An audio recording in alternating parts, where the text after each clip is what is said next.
Assalamualaikum warahmatullahi wabarakatuh. Hamdan wa syukran lillah, nahmaduhu wa nusalli wa nusallimu ala habibihi wa qalilih wa ala alihi wa ashabihi al-kiramil bararah, amma ba'du. Allahumma ja'al siyamana siyamas shaimin wa qiyamana qiyamal qaimin wa ruku'ana ruku'al mutawadhi'in wa sujudana sujudal khaifin wa a'malana a'malal mukhlasin birahmatika ya arhamar rahimin.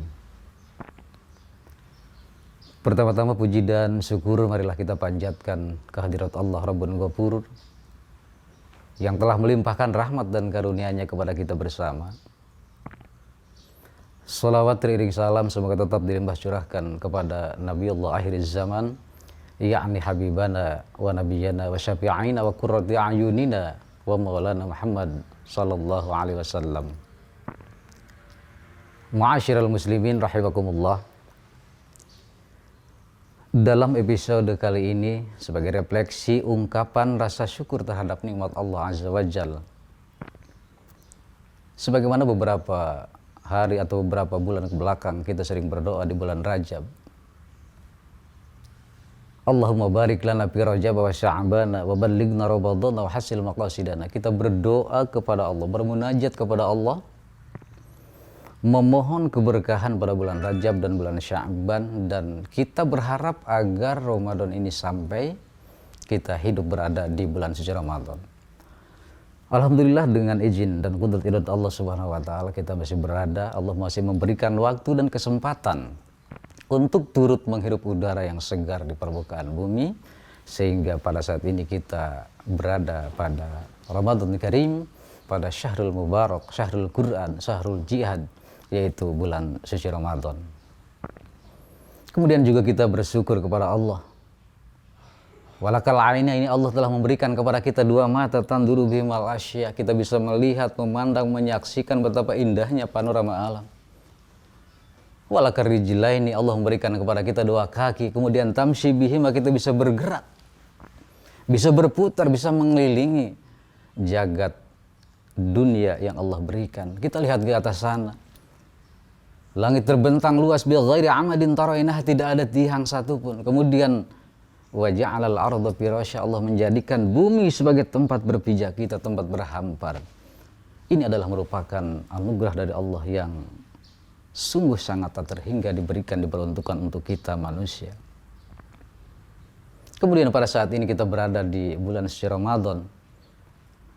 Ada di sana kewajiban bagi seorang muslim untuk melakukan ibadah saum Ramadan.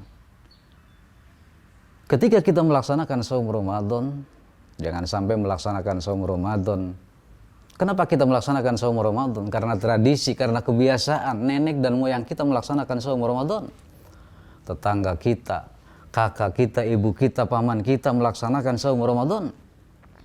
Tetapi siapapun di antara kita ketika melaksanakan saum Ramadan bukan atas dasar tradisi dan kebiasaan, tetapi di sana ada makna iman, ada keimanan, ada keyakinan bahwa setiap muslim, setiap mukmin ketika hadir dan datang bulan suci Ramadan maka diperintahkan melaksanakan saum Ramadan selama 1 bulan penuh sebagai manifestasi perwujudan rasa syukur terhadap Allah Subhanahu wa taala.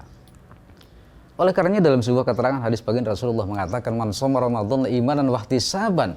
Barang siapa yang melaksanakan saum Ramadan imanan. Yang pertama ini artinya apa? Imanan itu didasari atas dasar keimanan. Oleh karenanya segala sesuatu itu harus didasari dengan keimanan. Kita lakukan sholat 5 waktu atas dasar iman. Kemudian kaum muslimat menutup auratnya. Kenapa menutup aurat? Bukan karena malu dengan tetangga, dengan gurunya, dengan bapaknya, dengan ibunya, dengan orang lain, tetapi dia melakukan karena memang atas dasar iman kepada Allah. Aurat harus ditutup dengan menggunakan hijab misalkan, atau mungkin dengan yang lainnya. Ini artinya bahwa ibadah-ibadah, amalan, aktivitas, perbuatan yang dilakukannya adalah atas dasar iman kepada Allah Subhanahu wa taala. Inilah Allah yang katakan dalam Al-Qur'an, man 'amila shalihan min dzakarin wa unsa wa huwa mu'minun falanuhyiyannahu hayatan thayyibah. Oleh karenanya ma'asyiral muslimin rahimakumullah, marilah kita jaga iman ini, kita pelihara iman ini, jangan sampai pertama Yubtiluhu, iman jadi batal. Kemudian wa yuqti'uhu, iman ini jadi terputus. Dan yang sangat ironi dewasa ini bahwa inna zamana qad istaqdaru, zaman selalu terus berputar. Di mana banyak orang yang menggadaikan keimanan dengan harga yang sedikit, dengan kegemerlapan duniawi, dengan kegembiraan yang sifatnya semu dan sementara. Bukankah telah hadir dan nampak di hadapan kita bahwa bingkai yang menjanjikan kemasan yang begitu lega, penampilan yang begitu menawan, hulwatun hadirah, kehadiran, kegembiraan, ketertawaan hadir di depan kita secara sesaat. Tidak sedikit di antara kita yang tertipu, yang terbujuk. Kemudian dia gadaikan imannya, kemudian dia perjualbelikan keyakinannya. Wala tassaru bi ayati tsamanan qalila. Bahwa kita tidak boleh menjual, menggadaikan keimanan kita itu ditukar dengan harta yang sedikit. Ini artinya bahwa iman ini yang telah ada pada jiwa kita telah mendapat hidayah iman. Sejak lahir kita telah beriman kepada Allah. Bukankah ketika kita dulu di alam arwah ditanya oleh Allah, alastu birabbikum, siapakah Tuhanmu? Pada saat itu ruh kita menjawab, qalu bala syahidna ala anfusina, bahwa aku bersaksi tidak ada Tuhan selain Allah. Sebab tiada Tuhan yang wajib disembah, dipatuhi, diagungkan, diikuti segala aturan dan perintahnya kecuali Allah Subhanahu wa taala. Kita telah bersaksi di alam arwah, telah bersaksi meyakini bahwa Allah sebagai Khaliqul Alam, Allah sebagai Tuhan kita yang wajib disembah, yang wajib diagungkan. Kemudian bayi kita terlahir ke dunia dalam keadaan fitrah, artinya ketika terlahir sudah membawa misi tauhid, sudah fitrah, sudah berakidah, berkeyakinan dan mengakui kepada Allah sebagai Tuhannya. Oleh karenanya marilah kita jaga kepada anak kita, tetangga kita, akribah kita, kerabat kita, saudara kita, bentengi diri kita, keluarga, istri kita dan lain sebagainya, supaya bisa mempertahankan keimanan yang telah ada pada diri kita.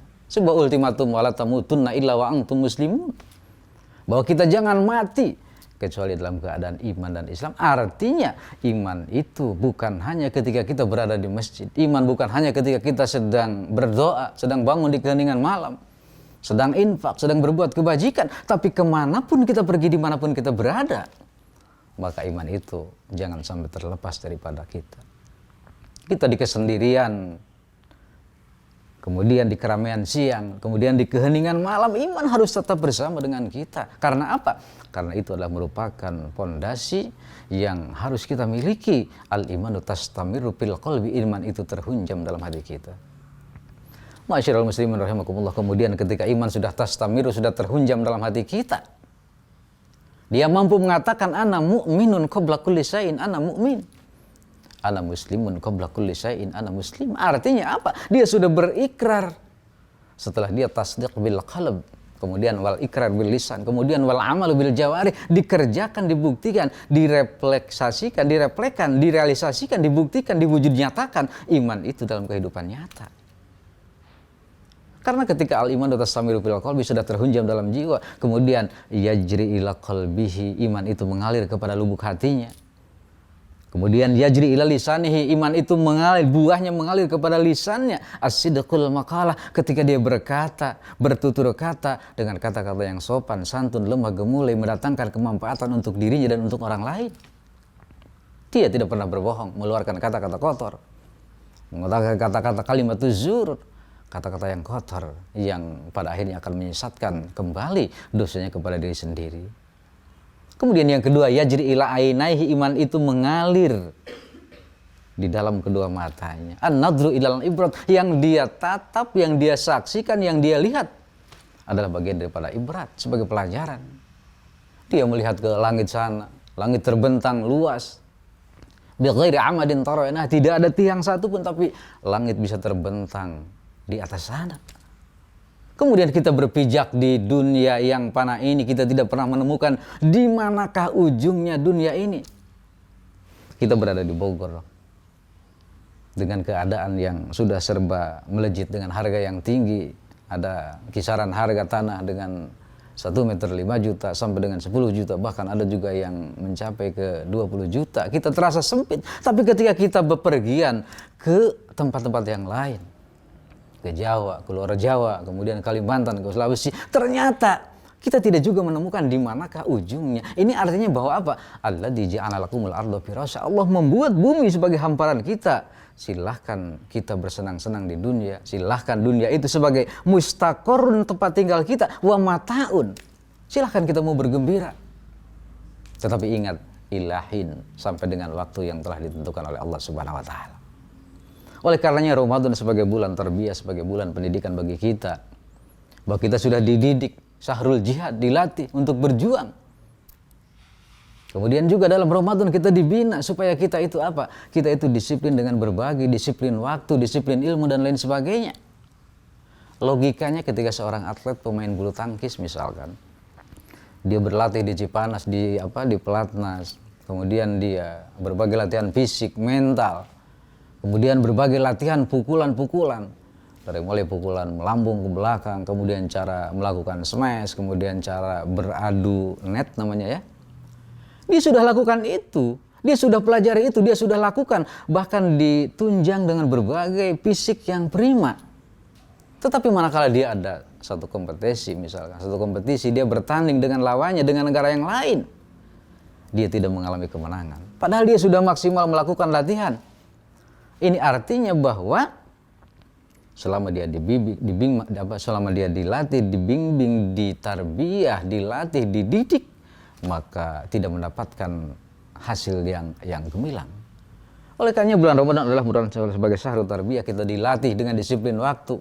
Kita tidak mau makan, tidak mau minum sebelum terdengar suara azan, muadzin mengumandangkan suaranya di masjid, dan kita pun akan menghentikan makan dan minum ketika tulu'il fajr shadiq, keluar fajar sidik, maka kita akan menghentikan makanan dan minum. Dan kemudian juga ketika datang sholat, kemudian kita disiplin waktu melakukan sholat dan lain sebagainya.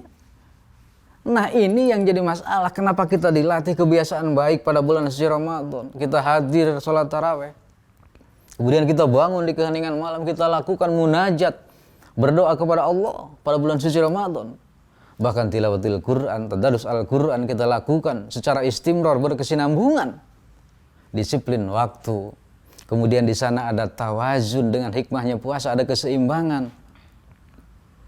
dalam makanan dan dalam minuman. Tetapi tidak diterjemahkan, direalisasikan pada bulan-bulan yang lain. Apalah artinya kita dibina dan ditarbiyah, dibimbing, digembleng pada saat bulan suci Ramadan. Oleh karenanya kita itu tidak boleh menjadi makhluk manusia Ramadhani. Manusia Ramadhani itu adalah manusia yang ketika di bulan Ramadan kita lakukan kebiasaan, kelakuan perbuatan-perbuatan yang baik, tetapi pada bulan bukan bulan Ramadan dia tidak lakukan, tidak lanjutkan dan tidak diteruskan perbuatan baik itu. Inilah mungkin yang dimaksud dengan kun robbaniyan wala takun ramadhaniyan. Jadilah manusia robbani, bukan manusia robbani, bukan manusia Ramadhani. Artinya apa? Kalau manusia robbani, kemanapun dia pergi, dimanapun berada, di kesendirian, di keramaian siang, di keheningan malam, bahwa takwa itu harus tetap ada, dia lakukan itu. Inilah yang dimaksud dengan bahwa puasa itu adalah ibadah sirriyah, ibadah rahasia. Ibadah rahasia. Bahkan dalam ibadah pun banyak sekali ibadah-ibadah yang harus kita lakukan secara rahasia. Kenapa demikian? As-shadaqatu sirri tudfi'u ghadaba rabbi. Bahwa sedekah, ibadah rahasia itu akan memadamkan kebencian dan kemurkaan daripada Allah Subhanahu wa taala. Saum Ramadan termasuk ibadah sirriyah, ibadah rahasia. Idza jaa yaumul qiyamah yaji'u qaumun lahum ajniha. Kata baginda Rasulullah SAW, ketika nanti datang hari kiamat akan datang sekelompok manusia. Manusia itu lahum ajniha, mempunyai sayap. Kemudian yatiruna hitanil ala hitanil jannah, dia itu berputar mengelilingi taman-taman surga. Bertemu dengan malaikat pada saat itu. Hal ra'aitumul hisab, malaikat bertanya kepada mereka, apakah kamu melihat hisab? Kemudian pertanyaan yang kedua, wa hal ra'aitumus sirat, apakah kamu melihat siratul mustaqim? Fayaquluna, mereka berkata, saya tidak melihat mizan, saya tidak melihat hisab, saya tidak menyaksikan di mana adanya sirat atau jembatan siratul mustaqim. Kenapa bisa terjadi seperti ini? Bahwa ternyata abadna fi dari dunia sirron wa adkhalnal jannata sirron. Kami beribadah di dunia dalam keadaan rahasia dan masuk ke surga pun dalam keadaan rahasia. Subhanallah walhamdulillah wala ilaha illallah wallahu akbar. Oleh karenanya ada beberapa amal perbuatan baik yang harus dilakukan secara sirriyah, pada saat saum Ramadan, Abdullah sedekah fi Ramadan, bahwa sedekah yang paling utama pada bulan suci Ramadan, kita mendapatkan milik rezeki, dikaruniai rezeki oleh Allah. Pada suatu saat, suatu hari kita pergi bersama istri, anak dan keluarga. Kemudian kita masuk ke dalam satu masjid, di mana masjid itu tidak ada siapapun pengurusnya. Lalu keluarga kita, anaknya disuruh mencuci kamar mandi, disuruh membersihkan tempat wudhu, kemudian ibunya juga menyapu. Kemudian ada beberapa dus aqua di mobil ditaruh di masjid atau mushola itu. Kemudian si ibu yang baru membeli mukena yang baru, dilakukan sholat duha di situ atau sholat fardu di situ. Pada saat pulang, misalkan mukenanya tidak dibawa lagi. Ini artinya tidak ada yang melihat. Sedekah-sedekah sirriyah ini, sedekah rahasia ini yang akan memadamkan kemurkaan dan kebencian daripada Allah Subhanahu wa taala. Sesungguhnya bagi kita yang sangat ironi dan menyedihkan adalah alladzi yutimmu ruku'ahu wa sujudahu ma'annas. Yang sangat ironi bagi kita adalah orang yang melakukan ruku, menyempurnakan ruku dan sujudnya ma'annas ketika ada orang. Kebaikan ingin dilihat oleh orang, ingin disanjung, ingin dibaca, ingin diumumkan, ingin didengungkan. Bahkan dia berhenti berbuat kebaikan ketika tidak ada orang yang melihat, tidak ada orang yang menyaksikan, tidak ada orang yang memuji, tidak ada orang yang membaca. Dia berhenti dari kebaikan itu. Ini artinya apa? Tidak istiqamah. Salat yang kita lakukan, salat dalam keadaan sahun, salat yang lahun, salat yang ghaflah, kemudian salat yang belum mampu melaksanakan tanha anil fahsyi wal munkar. Padahal sesungguhnya banyak sekali filsafat sholat itu yang harus diterjemahkan dalam kehidupan kita di alam nyata ini. Sebuah contoh ketika kita takbiratul ihram dengan mengangkat tangan, kita mengucapkan Allahu Akbar. Yang besar cuma Allah. Ini ketika diterjemahkan di luar sholat, kita meyakini, menganggap bahwa yang besar itu cuma Allah, yang lain kecil. Dalam harta, jabatan, tahta, wanita, kedudukan, posisi, kenamaan, pangkat, popularitas, dan kenamaan. Semuanya kecil. Semuanya akan berakhir, akan hancur, akan luluh lantah. Ma indakum yanfaddu wa ma indallahi baq. Subhanallah. Semua yang ada di sekeliling kita akan hancur, akan habis, akan ada masa berakhirnya. Sekarang dia lagi kerja, mungkin nanti akan di PHK. Sekarang dia lagi berada di atas, sudah pasti nanti akan berada di bawah. Sekarang menjadi pemimpin, pada saatnya kepemimpinan itu akan segera berakhir. Kenapa demikian? Karena di dunia ini tidak ada yang kekal, tidak ada yang abadi. Semuanya bersifat semu, sementara, relatif, temporer. Yang kekal dan abadi hanyalah nilai-nilai yang ada di sisi Allah Subhanahu wa taala. Ma indakum yanfadu wa ma indallahi baq. Yauma la yanfa'u malun wala banun illa man atahullahu biqalbin salim. Jadi semuanya tidak ada yang kekal, tidak ada yang abadi, semuanya relatif, temporer. Kecantikan cuma sesaat. Tertawa nanti akan diakhiri dengan kesedihan. Oleh karenanya marilah kita ibda bin nafsi, koreksi, introspeksi terhadap diri kita masing-masing. Terlebih lagi bulan suci Ramadan, pada bulan ini adalah sebagai sahrun untuk introspeksi terhadap diri kita. Bahkan kalau kita sadar dengan sebuah sabda baginda Rasulullah SAW, "Lau ta'lamu ummati ma fi Ramadan, la tamannau an takuna sanatu kullaha Ramadan." Kalau seandainya umatku tahu rahasia Allah pada bulan suci Ramadan, tentu umat itu akan mengharapkan semua bulan itu menjadi Ramadan. Kenapa demikian? Pertama, li'annal hasanata mujtami'at, pada bulan suci Ramadan itu kebaikan berkumpul. Kemudian yang kedua, wa ta'atu maqbulah, taat kita diterima oleh Allah. Wa da'wah mustajabah, doa kita diijabah oleh Allah. Wa dzunubu maghfurah, dosa kita diampuni oleh Allah. Kemudian wal jannatu mustaqatul lahum, bahwa surga pun merindukan kepada shaimin dan shaimat. Oleh karena malah kita hadapi dengan penuh keimanan. At-taqwa fi muqabalatil amri, ketika ini adalah perintah Allah, kita hadapi dengan jiwa dan takwa. Kemudian at-taqwa fi muqabalatin nahyi, ketika berhadapan dengan larangan Allah, maka kita harus merasa takut. As-syukru fi muqabalatil jinnah, kita melakukan syukur terhadap nikmat Allah ketika ada anugerah nikmat daripada Allah. Kemudian yang keempat adalah as-sabru fi muqabalatil jinnah, kita pun harus bersabar ketika kita berhadapan dengan kesusahan, kepedihan, dan lain sebagainya. Tetapi tentunya ada beberapa orang yang mempunyai hati yang sangat ajaib. Ketika dia diberikan berbagai macam penderitaan, ketika dia berada dalam keadaan kesedihan, ketika dia berada di titik nol, Ketika dia berada di bawah, tetapi dia tidak akan apa? Tidak pernah mengeluh, tidak pernah berprasangka jelek kepada Allah. Tetapi dia yakin bahwa setelah kecil pasti akan menjadi besar. Setelah dia fakir, nanti kita bahwa dia itu yakin akan menjadi kaya. Setelah dia kecil akan tumbuh menjadi besar. Setelah dia menangis pasti akan ada tertawa. Kemudian dia yakin dengan janji Allah.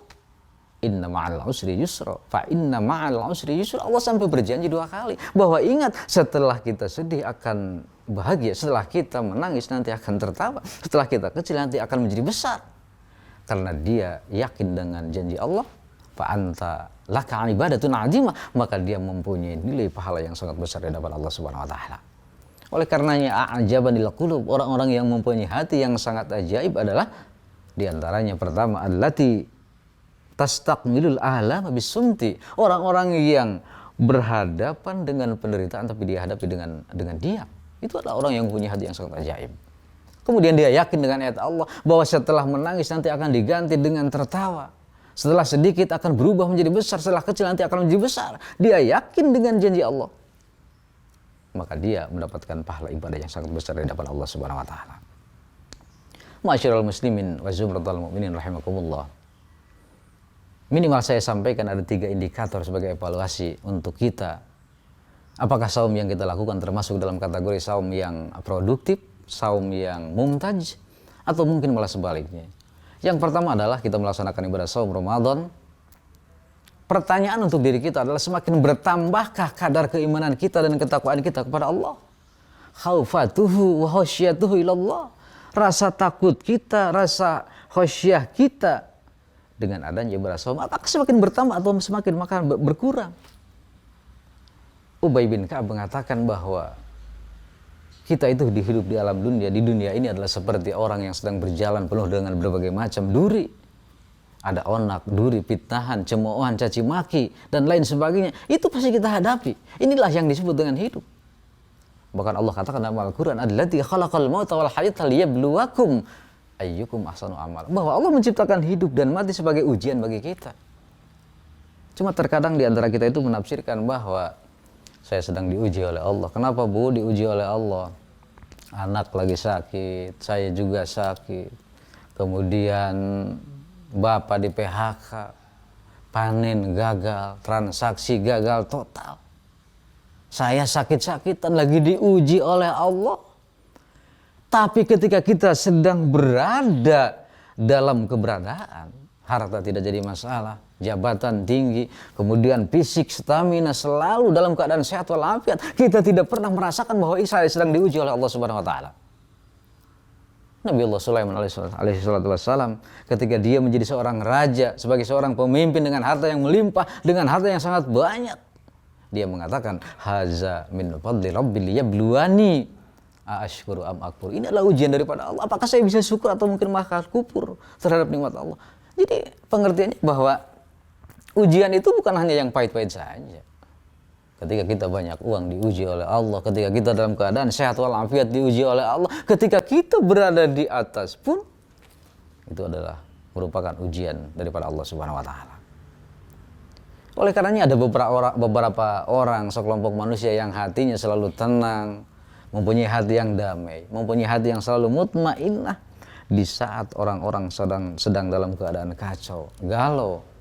Tetapi ada beberapa orang yang dia memiliki hati yang tenang, kemudian jiwa yang lapang.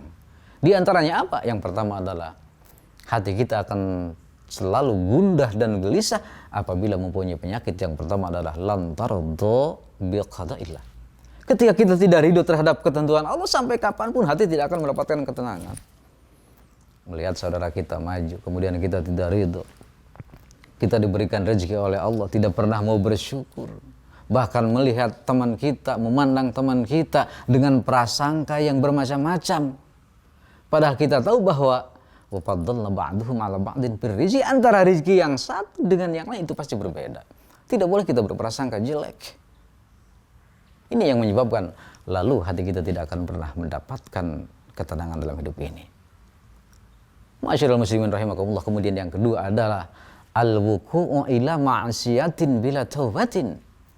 Ketika kita terjerumus ke dalam perbuatan dosa, ke dalam perbuatan maksiat, tapi kita tidak pernah melakukan taubat kepada Allah, sampai kapanpun hati ini tidak akan pernah mendapatkan ketenangan dalam hidup ini.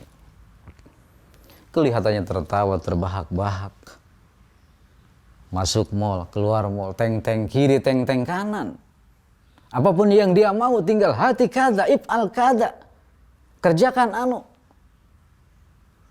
Apapun yang dia impikan, yang dia mau, tinggal dia lakukan, tidak ada masalah.